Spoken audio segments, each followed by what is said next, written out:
The night started with a text from my boyfriend, "Come over, we need to talk." My stomach dropped, because after 6 months together, I knew that tone. When I walked into his apartment, I saw 4 women sitting in a circle, all with the same tight-lipped smile. My boyfriend stood in the middle, arms crossed, and announced, "This is an intervention. We all know you've been lying."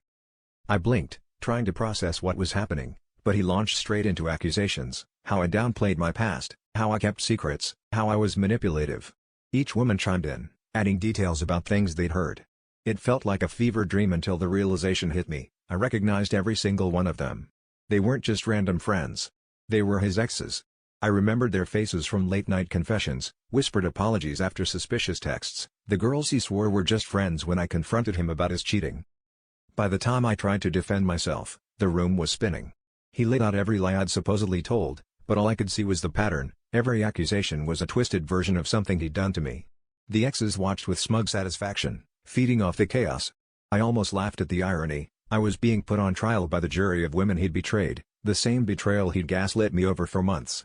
My boyfriend stared at me, waiting for me to crack, for me to confess to sins that weren't mine. Instead, I stood up and faced them all. The realization struck so hard it almost knocked the air from my lungs. I'd spent our entire relationship trying to prove I wasn't crazy, trying to defend myself from ghosts he created. This wasn't about me lying, it was about him needing to control the narrative, needing to make me the villain so he could feel better about himself. As I walked out, I didn't look back. The real twist wasn't the intervention, it was finally seeing myself on the outside of his story, free from the lies I'd started to believe about myself.